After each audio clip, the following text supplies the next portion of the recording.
Well, hello, dear motherfuckers. And it is time for your Battleground 2014 predictions. Everybody is telling me stop complaining, stop bitching, the usual complaints on my videos. Stop criticizing, stop talking about WWE, stop trying to, suggest things that might make it better. God forbid we try to improve a shitty ass product. How pathetic is it that people defend outright shit like a Raw that happened on Monday?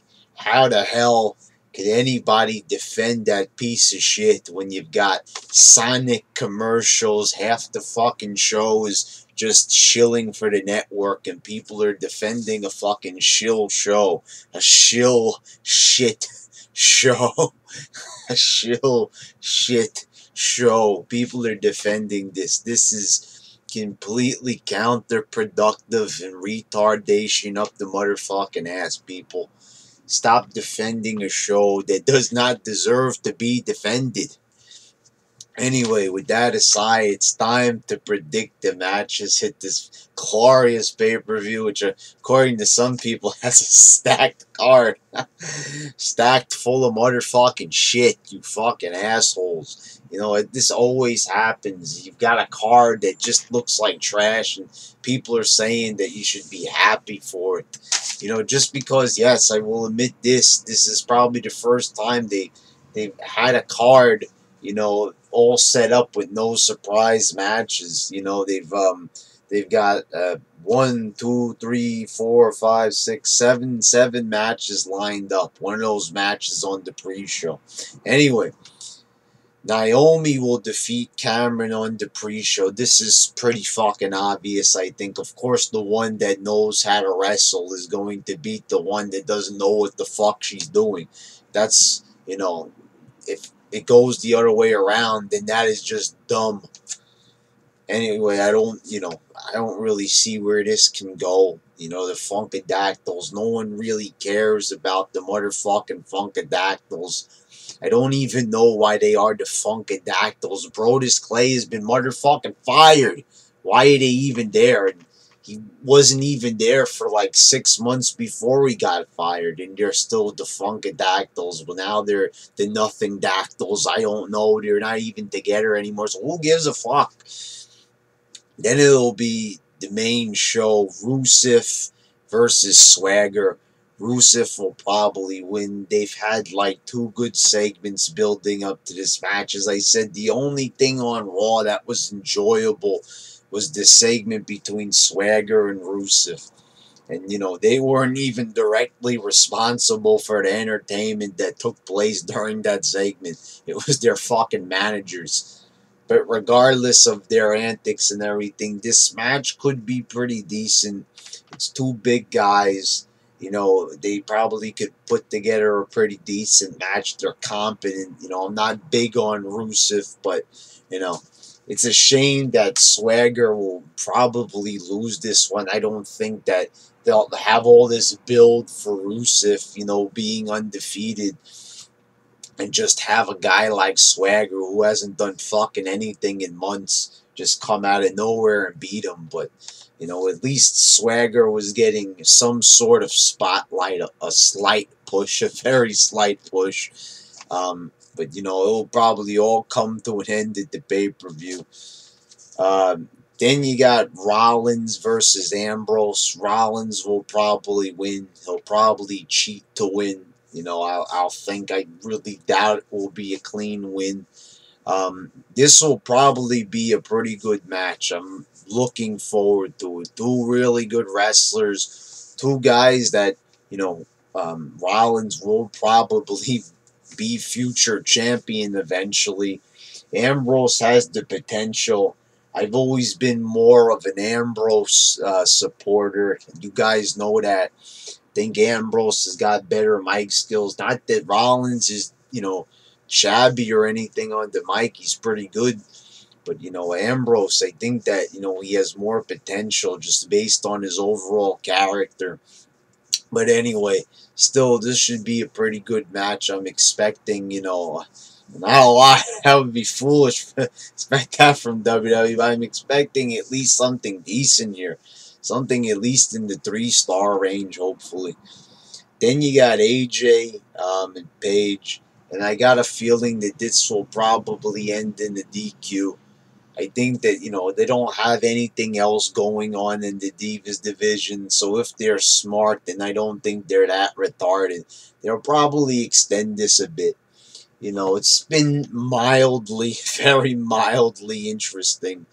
Probably Paige might, hit AJ with a weapon, maybe a chair or something, get DQ'd, and she'll probably turn like full heel. They're trying to do a reversal of roles, a reverse psychology thing here.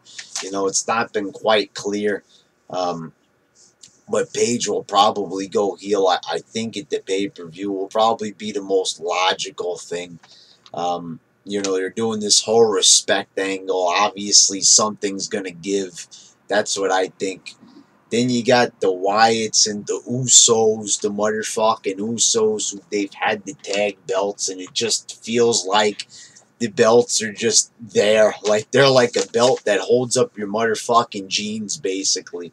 They don't feel like champions. They don't even look like champions.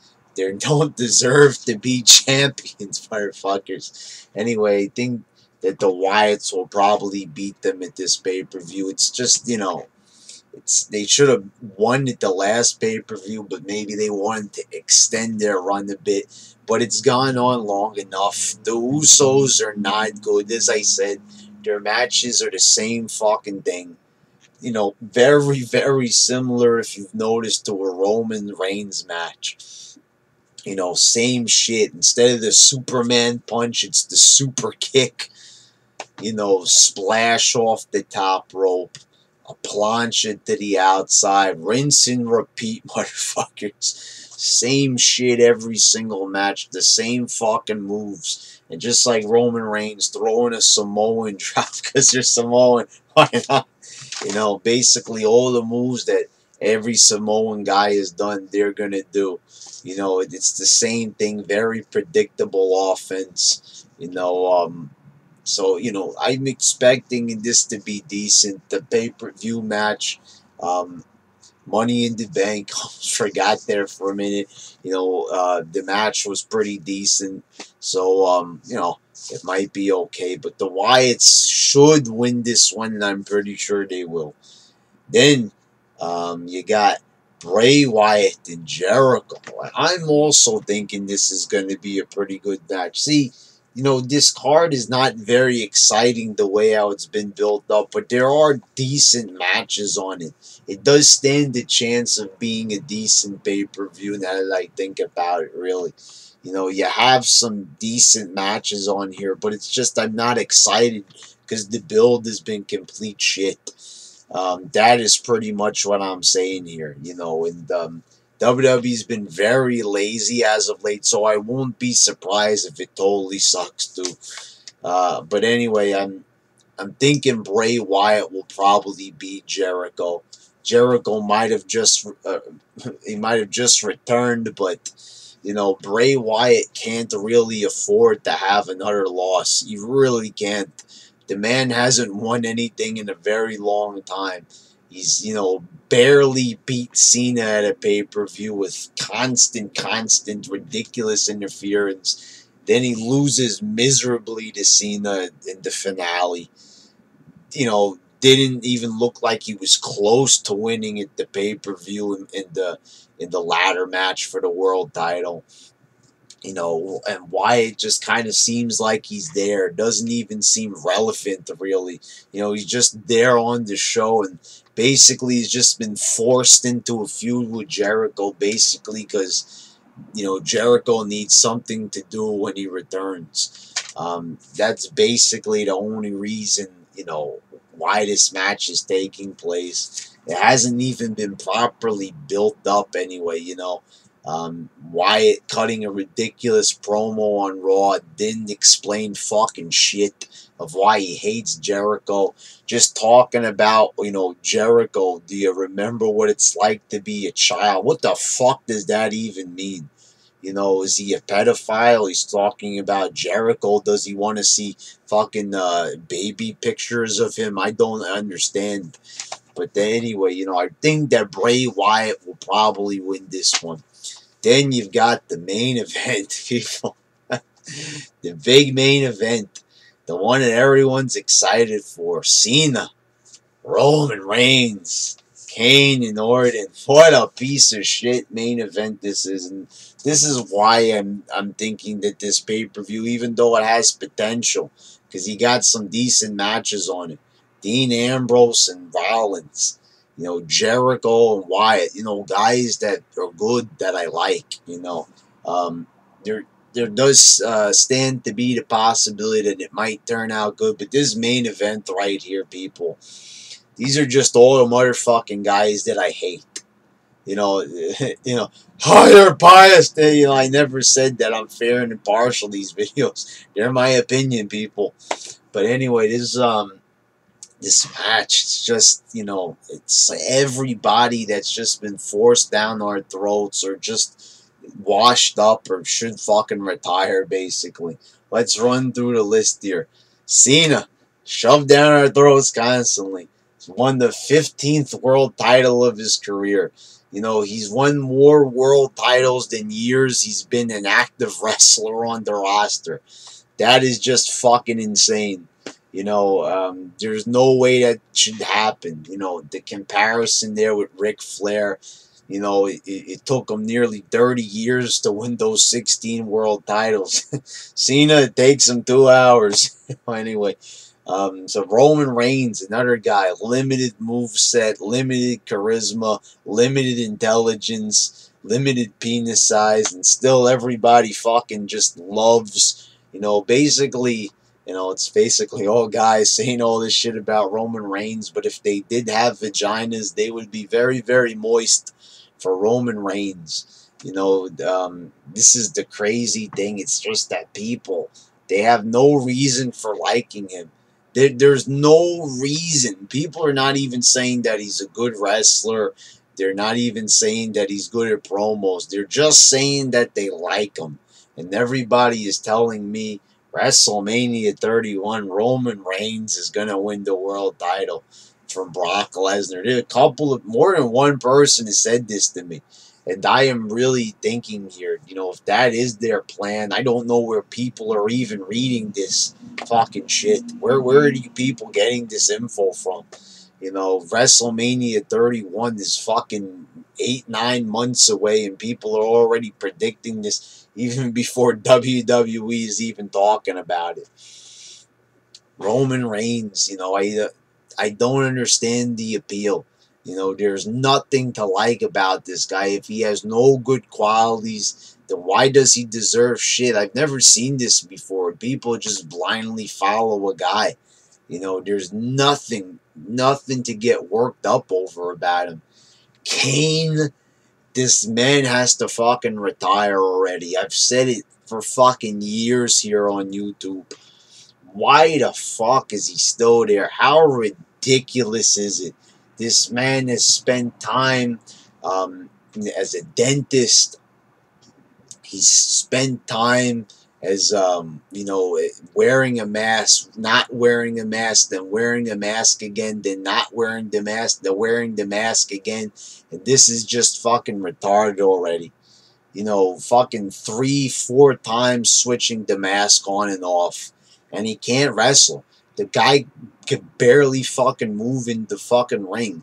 And people are, you know, people still act like he's the same old Kane, basically. Nobody calls anything out. You know, it's always got to be people like me here on YouTube to say, like, you know, look what's going on here, basically. People just turn a blind eye. They'll accept whatever the fucking company throws in front of them. This is not the same Kane. Kane was once good. He's not good anymore. There comes a time when wrestlers have to fucking retire. Kane is, you know, he's too fucking old to be doing this shit, basically. And his character is beyond fucking stale. There's nothing they could do with him. They've tried every single fucking thing in the book. And it is time to fucking end his career already. It's enough already. You know, come on. There's no reason, and he should not be fighting for a world title. This is the thing. You know, it's one thing him still wrestling and being on the roster, but why the fuck is Kane in the fucking main event? You know, why is he there? There's so many other guys they could have picked to be in this. They could have put Jericho in there. They could have put anybody else in there. Wyatt. Instead, you know, they just put fucking Kane. Kane, motherfuckers. And Orton. Orton is, you know, still young, unfortunately, so we know he's going to be there for a while. But for God fucking sakes, do something with this man. You know, do something interesting with Orton. It's just the same fucking thing. He's a generic heel. Very generic. He barely even seems relevant. It's kind of weird. He's there in the main events all the time, but it doesn't even look like he matters really. The spotlight is never really on him. Something weird with Orton the past couple of months. You know, he just doesn't seem like he matters anymore. You know, I've always hated him, but he always felt like, you know, the spotlight was on him. Now he looks like a fucking jobber more than ever. And basically how I viewed this match is that Orton and Kane, you know, they were also in a relationship, boyfriend, girlfriend. I don't know who the man and the woman is, but, you know, they were fighting. They were helping each other out in the ladder match. You know, they were holding hands in the ladder match at the last pay-per-view. And Roman Reigns and Cena were also holding hands on last week's Raw. Very cute. You know, but the way how I see it is that, you know, Orton and Kane, they're the jealous couple. They don't like how good Cena and Roman Reigns are getting along. You know, you had Roman Reigns spearing Cena on Raw. You know, his fucking mouth was all over Cena's cock during that spear. We all saw it. It was, you know, exposed to us. And they're being cock blocks, basically. We all want to see this romance between Cena and Roman Reigns play out. And Kane and Orton are in there and they're cock blocking Cena and Roman Reigns. And I don't appreciate that. That right there, that is basically why the match is going to suck overall. Fucking cock blocks, motherfuckers. They're just going to be in there. They're going to prevent all the sexual action from taking place. You know, it could have potential to be a great pornographic match. But Orton and Kane, they're just going to come in there and fuck it all up. You know, that's how it goes. WWE, you know, they fuck up all the great shit, basically. Alright, motherfuckers. That's your Battleground predictions. What a great show it's going to be.